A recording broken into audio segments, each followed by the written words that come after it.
crazy that you have allowed the other fellow to run away with the whole world, and now he's bluffing you and telling you that the world belongs to him and that you have no part in it? I don't have to apologize to anybody for being black, because God Almighty knew exactly what he was doing when he made me black.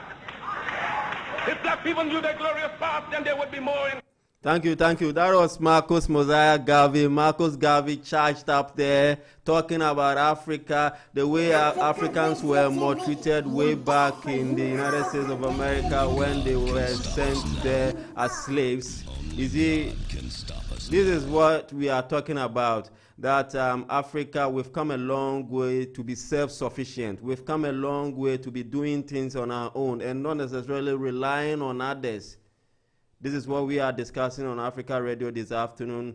It is in connection with the impending 55th anniversary of the African Union, which used to be the Organization of African Unity, but now Africa Union. We are talking about Africa Unity. We've talked a lot here. My panelists, Mr. Clement, KLUTSE, Lillian KUNU, on Reverend BONDZE, are with me here, and they are doing justice to it. And we are lucky, we will be speaking to a gem. That is how I'll say it, a gem. He was the chairman of the Commission for Human Rights and Administrative Justice in Ghana, CHIRAJ, and he is Justice Francis Emal Short. We will soon be speaking with Justice Francis Emal Short on the line. Hello, Justice. Only God can stop us. Yes, now. Hello, good afternoon. Good afternoon, Your Highness. How are you doing? By God's grace, I'm good. We thank God for having you, and we are very excited as well having you on African Radio this afternoon. Yeah. Yeah, we are discussing African unity, and there are some issues concerning human rights, and we thought it's imperative to speak with you so far as human rights issues are concerned in Ghana. So may I ask, what is the human rights situation in Ghana as we speak now? God can stop us now. Well, in terms of human rights, if you look at multi-party democracy, we have made significant strides. Right. There is political stability since we had the transition to constitutional rule and democracy. Only God We've can had stop us now. about 6 free and fair general elections, 6 or 7 free and fair general elections.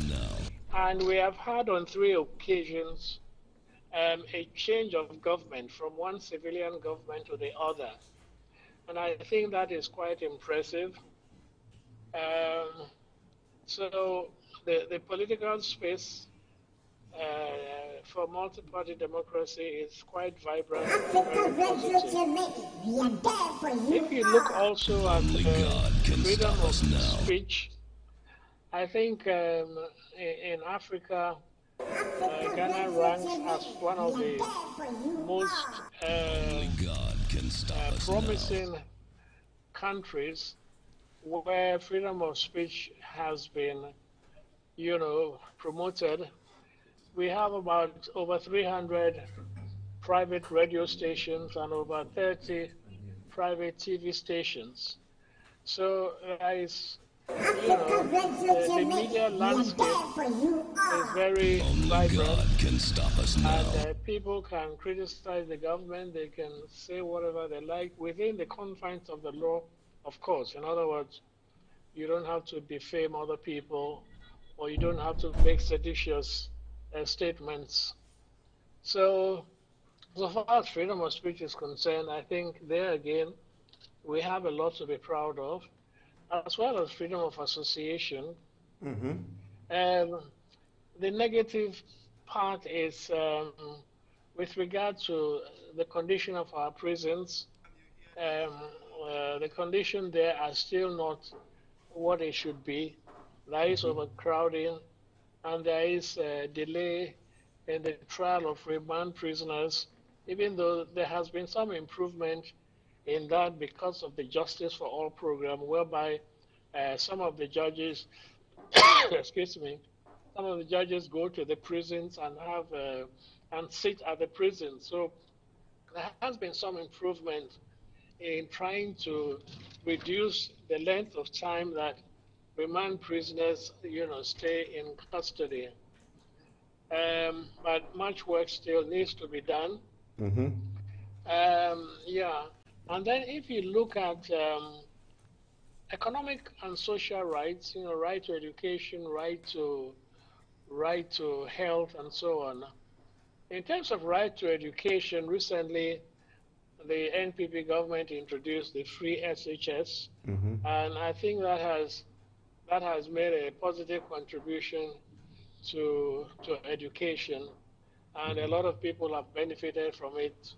And I think it's been a very positive step in promoting the right to education, which is critical in the development of any country. Right to health, we still have serious challenges. The free NHIS is not as free as it should be. There are significant challenges in that area as well. Yeah. We can also talk about cultural rights. Cultural rights under the Constitution, everybody has a right to profess or exercise his or her culture, provided it is not dehumanizing or degrading.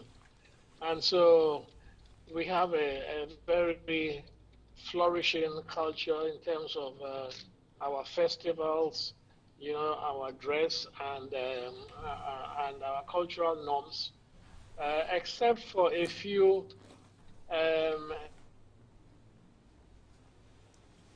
organizing cultural practices against women, like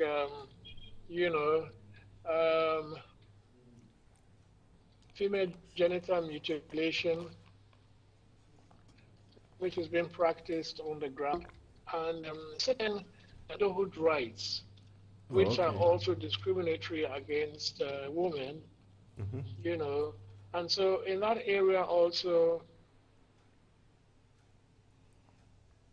So as a whole, I think that in terms of comparison with other African countries, I think Ghana,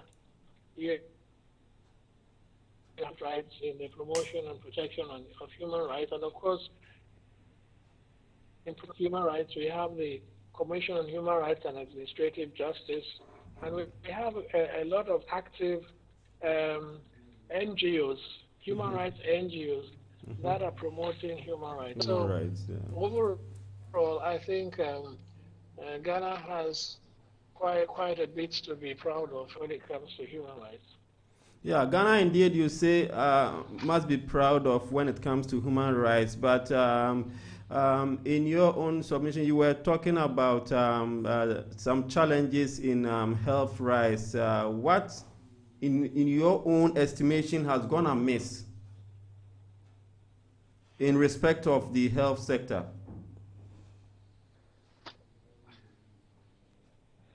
Well, the funding of the National Health Insurance Scheme, there are challenges there because not sufficient funding has, to the various health institutions that are promoting health, and also the NHIS is restrictive to certain government hospitals. In there, sometimes people have to pay, to access medical services.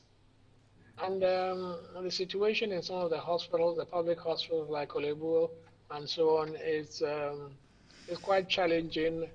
You go to the emergency ward, for example, you see people on wheelchairs. There are not enough beds.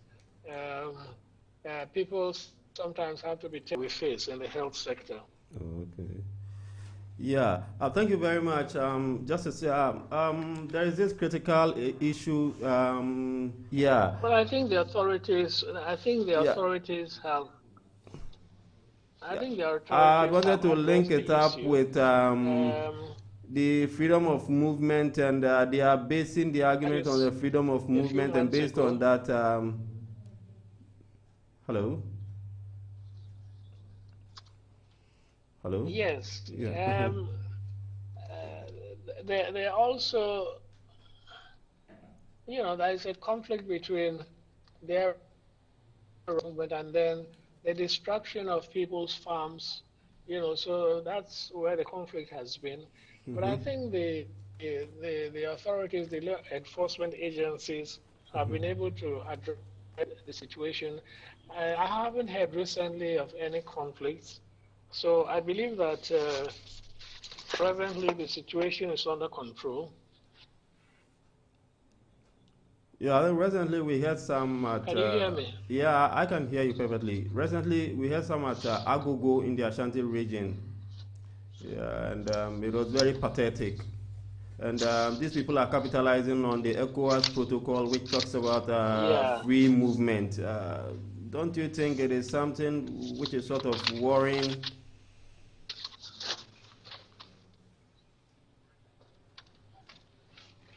Yes, it is. It is. But I don't think the AU has been able to address effectively the question of free movement of people across borders. Traveling from one country to the other is very expensive, and you are subject to all kinds of police barriers and checks. So I think the AU has not been able to effectively address cross-border movements, and the Fulani situation is another example where, the AU needs to do a lot more to address the problem of conflict between these Fulani herdsmen and the people whose farm Are being destroyed, yeah. Fulani herdsmen. Oh, okay. Thank you very much, Justice. We will not take much of your time. In due course, if any other issue crop up, we will come to you. It's been nice speaking with you on African Radio Germany. Okay. Thank you very much. You're welcome. Thank you. Okay, bye. Yeah, that was Justice Francis Emma Short, former chairman of the Commission for Human Rights and Administrative Justice in Ghana, and he was talking about free movement in respect of human rights and all that. Back to my able panelists. You've heard a strong man from Ghana. I can see Mr. Clement KLUTSE nodding the head. Why? You disagree with him on some of the submissions that he made, or what? I'm not. I'm just agreeing with what he said. Yeah. Yeah, I remember. Thank you very much. You see, I'm from Ghana, and as this man is also a Ghanaian, I'm going to react a little bit about this herdsman, Fulani herdsman. the Fulani herdsman. You see, here in Europe, we have a country without borders. Continent, yeah. A continent without borders. In Africa, you gave a Fulani the small towns of ECOWAS. He has come all the way with his cattle to destroy and to be killing people from different countries. All in the name of what? AU. AU, exactly. So you see, what will be good in Europe cannot be good in Africa sometimes. So if one way or the other, if some of the countries are not, I'm just playing the devil's advocate here, I'm just saying negative and being the positive as well.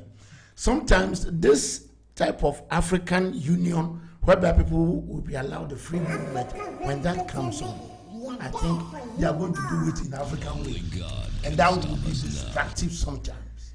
Thank you very much. Yeah, thank you. Yeah. And I wanted to add to it because he also said something that the African Union has not been able to do anything about it. So that when it comes to African Union's inability to address such issues. But that is the point. The point is African Union say we can move, we should intermove. Free movement. Free movement. And yet the people they gave the free movement to, they have been destroying lives and properties, and the African Union has not stepped in, has not even spoken till now against it. So these are the things that when conflicts are arising within the borders of Africa, you don't hear from the African Union condemning this. So what do you think can be done to solve this situation? What do I think can be done to solve the situation? In that, in their agreement that they say you can move freely, I'm sure there is also a clause to that agreement. So, if the African Union says we as a body we allow you to move freely, then there should be the African Union should also be able to quench the fire that arises from that law. That is the point. So the point is that you cannot say, for instance, Germany tells us. African immigrants, for instance, for some time from Lampedusa or immigrants, refugees have been here. But it doesn't mean that when they come here, they have some limitations. Everybody have limitations. I, as a visitor, I know my limitations. Even the Germans, they have limitations too in their own borders. They know that I cannot be here to be, I cannot just kill somebody. I can kill somebody and get away with it like that. It doesn't work out that way. So we have law enforcement to protect ourselves. But whereby the law enforcement is not protecting the government, the individual governments have not been able to protect the lives of their citizens and properties. So one should expect the African Union to step in. We have the ECOMOG. ECOWAS and the ECOMOG. ECOMOG is a subsidiary of ECOWAS. That is what military, for instance. And this crisis have been going on in West Africa. So what is the ECOMOG doing? This is what I was talking about, that it all borders on international diplomacy. There are sovereign countries, in spite of the fact that they've ratified treaties. They are sovereign countries. We have physical borders in this country. How come these people are able to move from left to right and you unhindered? Yeah, and causing harm, killing people in their own country, maiming people. The normal people who want to just go to the next neighborhood to go and search for greener pastures are hindered. But they go freely and come, destroy properties, and they are free to move. So we are asking questions. What are the bodies doing? Is it that because, like in the case of some Nigerians who say it's because the president is a Fulani man? But is the Ghanaian president a Fulani man? No. You understand what I'm saying? I get your point. The Ghanaian president, is he a Fulani man? No. So why is it that these herdsmen, they can move about freely, whereas the rest of Africans cannot move about? I think this was what Justice was saying, that the AU, he thinks, has done little in that respect. It has done nothing. And that is her point, that whenever there's a situation, the AU itself is mouth tight. The mouth is tight. They cannot say anything. Not even coming in the midst of just saying that we condemn it. But Reverend Bondze, is it not the same with the United Nations? The United Nations, to some limit, at least, countries rise up and say we condemn it. And with that condemnation... That is countries. I'm talking about the United Nations. United Nations, as a body. World. Look at the magnanimity of United Nations. It's very big. And look at African Union, 54 or 50-something countries. 55. How do you expect, if a United Nations consists of the whole world, have a little bit problem, and how much more problem should African countries also have? So we cannot it's like an elephant and a goat. You see, United Nations is an elephant and African AU is a goat. So if a goat cannot do its own housework well, how can you expect the elephant to react in the So it's just like that. I think Mr. KLUTSE wants to say something. Once again, I think that with regard to this kind of situations, I must say, it's my personal view, we have very big lack of structure in our systems. For me, it's a fact. You're blaming it on structural defect. Only God can Exactly. stop us now. So we don't react quickly or at all to these kinds of situations. For instance, for us as the African diaspora now, living here. And That was what exactly I was coming to ask you about. So what are you people in the diaspora doing to help Africa, the cause of Africa? It depends in which direction you want to. Economically, okay. financially, whichever way, because you are an African. So with that collective identity, what role can you people play to ensure that that collective identity is put out there? First, I must say that the African Union must start finding mechanism to work with the diaspora. Very important. Why? I think Reverend Bonso said before that we have a huge brain drain from the continent. Can stop us now. We have more doctors in the diaspora than in Africa.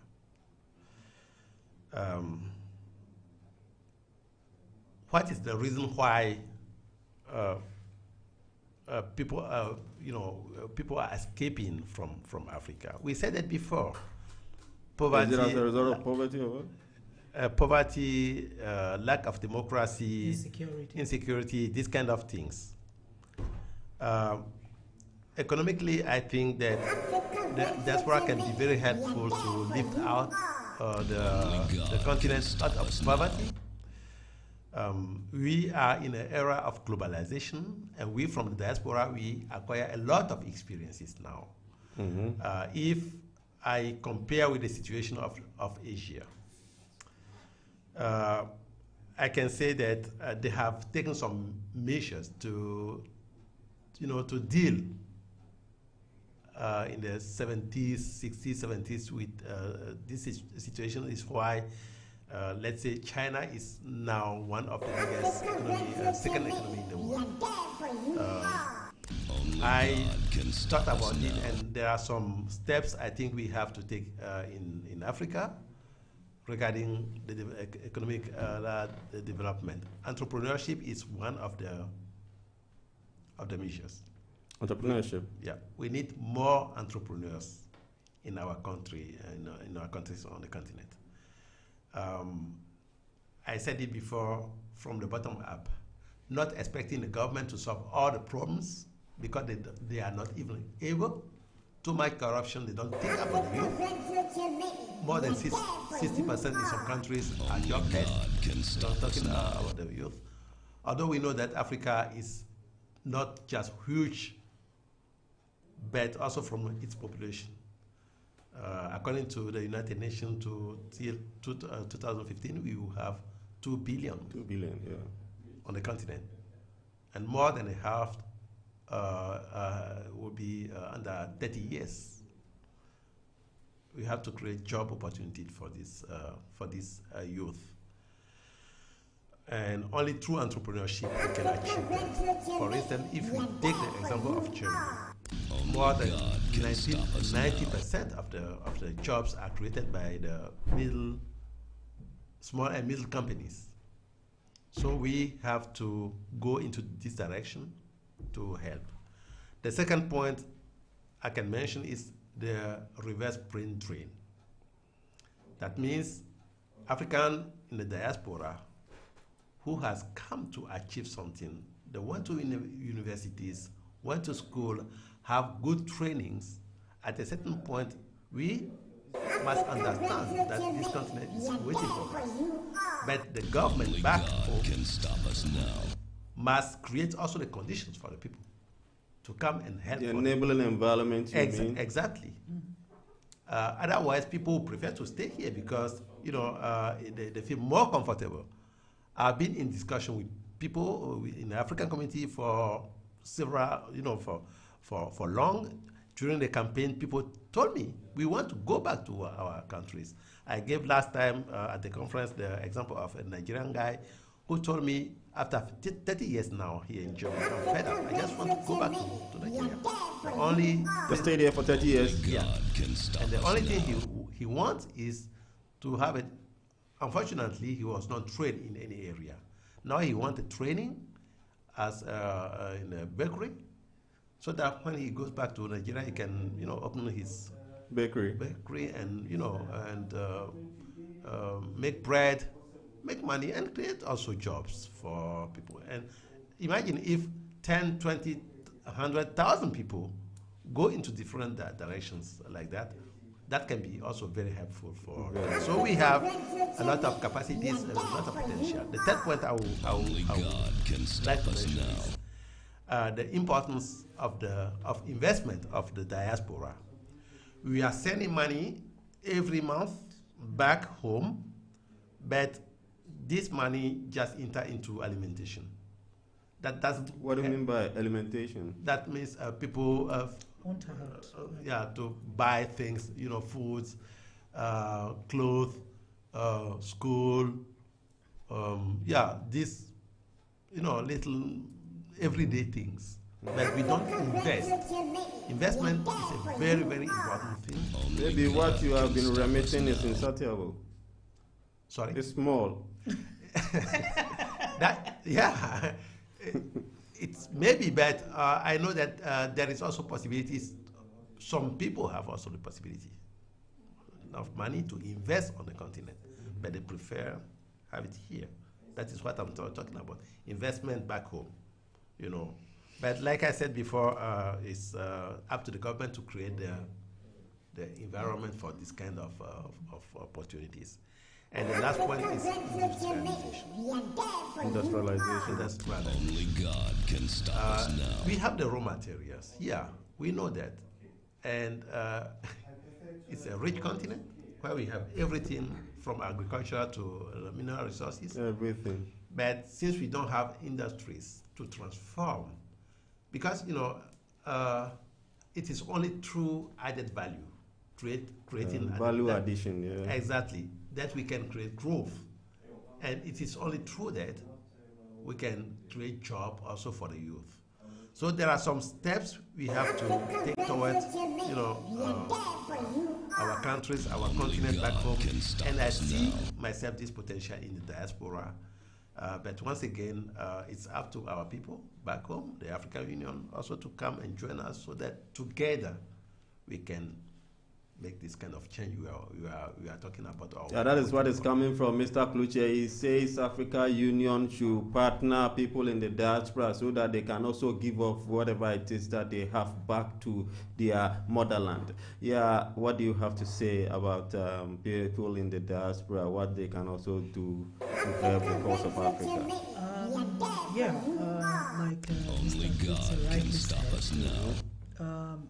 for the Africans in diaspora to feel free, to feel at ease to go back home, the governments have to create the environment, because a lot of us, a lot of Africans here would gladly go back home if the infrastructure is there, or we can even come and create the infrastructures that we think, what I realize is that during the course of staying here, I have gathered, for instance, a lot of experiences that will profit my community, for instance.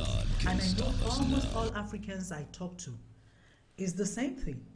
Even if it's just in cleaning, the way you clean is different from the way you are taught to clean. To management, when you come here, you learn, because most of the courses I've done here in Germany, it includes management. So you learn how to manage a situation. You learn how to offer services better, and of course you can create jobs. Like he said, 90% of the jobs here in Germany are created by private entrepreneurs. We have the jobs actually there, but just professionalizing these jobs is what we need to create jobs for everybody. Like most of the jobs now, for instance, a bus driver here is respected, but in Africa he's not respected. He's seen like Yeah, you understand what I'm saying? A carpenter. Because the one here, the difference between the bus driver, both of them are driving buses. The difference between the bus driver here and the bus driver in Africa is the one here is taught mechanism. He learns the computer, how to operate the modern bus. He is taught how to deal with customers. He is taught other things. The same thing. Not only driving. Not only driving. The same thing goes with hairdressing, mechanism, anything, just name it. So if the Africans in diaspora are given the chance, they can actually do a lot. And when I say African in diaspora, I know a lot of African Americans that would love to go and settle in Africa. Oh, okay. Yes, I know quite a few. Some of them are here. Who are here? Who Elaine Thomas or who? No. Some of them are people you don't know. But they will say that if Africa were settled, they would gladly live and go there as their home of origin. Not only African Americans, you have them in the Latin Americans too. In Latin America, okay, African Americans, Africans all over. If Africa were settled, this is what we are saying, that if the African Union creates a conducive environment for them, say, okay, we are going into partnership. If you come, this is what we'll do. We'll do our part and you do your part. It definitely would profit Africa even more than then the people will not rely so much on the government. If the private individuals, if you create the room for them to come, if the investment is running, I mean, if I have a job, say I have a business, a private business, and I employ 5 people, automatically I will be feeding maybe 10, I will be feeding more than 10 people from employing just 5 people. So it is still up to the government back home to create the atmosphere for the Africans in diaspora who have a lot of expertise, who come here because you come here to look for greenhouse pastures, and in the process of doing so, you develop yourself, your skills and your knowledge, and you want to impact it either in social activities, everything. These are things that Africans in diaspora, they need to be given the chance to come and explore their, to come and impact their knowledge. Whatever it is that they've gained. They've learned that they've gained here. Okay. Yeah, so finally, Reverend Bondze, what do you also say? I'll make it very short. Taking from the point that... Short but long. Not long but short. One, Africans in diaspora, we want to establish back home. But whatever we go in, the taxation from our government makes it very hard for us, even for the things that we bring home. The taxes that they collect from us. The level of environment that you were talking about. It's very hard. Two, in our own families, even if you set up something for your family member to take it over for you, you go and you will meet nothing. Secondly, somebody you employed will take it, oh, this is my brother. He does the work anyhow. And in that way, we don't develop. These are the things that are killing us Africans. We don't look at things as they should be. So what I'm thinking is, all these things, AU is failing, all because of our own mentality. If we change, then because we've learned a lot. We've learned a lot whilst we are here. If the family will change, if the government will change, and if the people will change their own environment, I think nobody will come back to Europe. Because if we, the Africans, we are doing the media jobs here, if we leave, we will see how Europe will be. We'll struggle. They will struggle and come back and beg us to come back. Come and help us again. Oh, we need you. So what I'm saying is, Africans in the diaspora, we've learned a lot, but it is up to our government and our own family, the communities themselves also to develop so as to blend these challenges for a better Africa. Thank you. Yeah, thank you very much. Yeah. I know, and I think that our respective governments, you've been monitoring Africa Radio, and you've heard a lot this afternoon concerning Africa unity and what you people are supposed to do to ensure that the knowledge your countrymen here have gained, they will give it back to you and not stay here. till thy kingdom come. Meet you some other time. I have been your moderator, Ike, for this special program this afternoon on Africa Radio, and I was privileged to have Mr. Clement KLUTSE from the Republic of Togo, and Lillian KUNU also from the Federal Republic of Nigeria, and Reverend BONDZE also from the Republic of Ghana. You see, it was an all-Africa affair. Very, very, very nice and spectacular. Think about Africa. Africa is your Africa. Let's listen to Bob Marley. Ciao.